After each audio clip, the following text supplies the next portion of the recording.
लखनऊ 1988 के बाद की सबसे भयानक बाढ़ से जूझ रहा है। हजारों परिवार उजड़ गए, लाखों एकड़ फसलें बर्बाद हो गई और किसान, मजदूर, छोटे कारोबारी सबकी जिंदगी अस्त व्यस्त हो गई। इस बीच प्रधानमंत्री नरेंद्र मोदी ने बाढ़ प्रभावित इलाकों का हवाई सर्वे किया और आज के 1600 करोड़ रुपए की राहत पैकेज की घोषणा की है। लेकिन इस मदद को लेकर पंजाब की आम आदमी पार्टी सरकार ने तीखा हमला बोला है। उन्होंने इसे पंजाब की जनता के साथ क्रूर मजाक और अपमान बताया है। पीएम मोदी ने गुरदासपुर पहुंचकर बाढ़ प्रभावित इलाकों का हवाई सर्वेक्षण किया। इसके बाद उन्होंने राहत पैकेज की घोषणा कर दी। केंद्र की ओर से 1600 करोड़ रुपए की सहायता राशि के अलावा मृतकों के परिजनों को 2 लाख रुपए और गंभीर रूप से घायल लोगों को 25 की घोषणा की है। लेकिन इस मदद को लेकर पंजाब की आम आदमी पार्टी सरकार ने तीखा हमला बोला है। उन्होंने इसे पंजाब की जनता के साथ क्रूर मजाक और अपमान बताया है। पीएम मोदी ने गुरदासपुर पहुंचकर बाढ़ प्रभावित इलाकों का हवाई सर्वेक्षण किया। इसके बाद उन्होंने राहत पैकेज की घोषणा कर दी। केंद्र की ओर से 1600 करोड़ रुपए की सहायता राशि के अलावा मृतकों के परिजनों को 2 लाख रुपए और गंभीर रूप से घायल लोगों को 50,000 रुपए की अनुग्रह राशि देने का ऐलान किया है। लेकिन आप सरकार का कहना है कि ये मदद नाम मात्र की है। मुख्यमंत्री भगवंत मान की सरकार पहले ही केंद्र से कम 20,000 करोड़ रुपए का राहत पैकेज मांग चुकी है।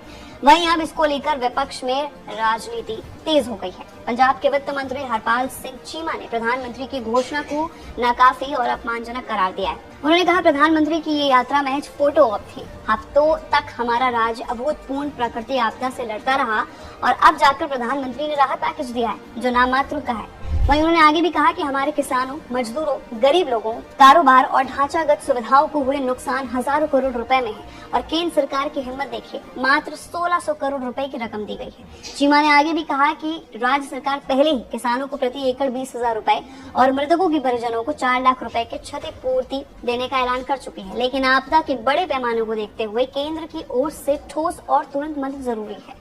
वहीं वित्त मंत्री चीमा ने आगे भी कहा, आरोप लगाया कि केंद्र सरकार पंजाब का बकाया पैसा भी रोक कर बैठी है। उन्होंने कहा कि हमारी लंबे समय से मांग है कि केंद्र सरकार जीएसटी क्षतिपूर्ति और अन्य बकाया जारी करे, जो कि 60,000 करोड़ रुपए से अधिक है। मुख्यमंत्री भगवंत मान ने प्रधानमंत्री को पत्र भी लिखा है, लेकिन उसका कोई जवाब अभी तक नहीं मिला है। आवश्यक मदद देने के बजाय केंद्र सरकार मानवीय संकट का राजनीतिकरण कर रही है। वहीं हरपाल सिंह चीमा ने आगे भी कहा कि देश के हर संकट में पंजाब की जनता ने साथ दिया है।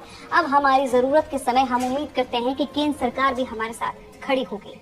वहीं कैबिनेट मंत्री और आम आदमी पार्टी प्रदेश अध्यक्ष अमन अरोड़ा ने भी प्रधानमंत्री की घोषणा को और भी तीखे शब्दों में खारिज किया है। उन्होंने कहा है, प्रधानमंत्री आए, देखा और नाम मात्र की मदद देकर चले गए। जब हमारे किसान अपनी जिंदगी की बर्बादी के बीच खड़े हैं, उनके घर, फसलें, पशुधन सब कुछ बह गया है। केंद्र की प्रतिक्रिया न केवल अपर्याप्त है बल्कि साफ साफ अपमान है। 1600 करोड़ रुपए हर उस नागरिक के चेहरे पर तमाचा है जिसने सब कुछ खो दिया। अरोड़ा ने आगे भी बताया कि कुल 4.80 लाख एकड़ कृषि भूमि प्रभावित हुई है, जिसमें सबसे ज्यादा नुकसान धान की फसल को हुआ है। उन्होंने ये भी कहा कि पंजाब की आत्मा, हमारी खेती बाड़ी टूट चुकी है। फसलें कटाई से केवल 15-20 दिन पहले बर्बाद हो गई।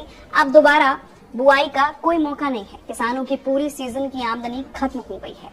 वहीं कैबिनेट मंत्री हरदीप सिंह मुंडिया, गुरमीत सिंह खुडियान, हरभजन सिंह, बरिंदर कुमार गोयल, लालचंद कटारूचक और ललजीत सिंह भुल्लर ने भी केंद्र सरकार के राहत पैकेज की आलोचना की है। उनका कहना है कि ये नगण्य और घाव पर नमक छिड़कने जैसा है। उन्होंने आगे कहा कि ये महज एक औपचारिकता है और उन लाखों लोगों के साथ एक अपमान है जिन्होंने अपने घर, आजीविका और फसलें पंजाब की सबसे भयानक बाढ़ों में से एक को खो दिया है।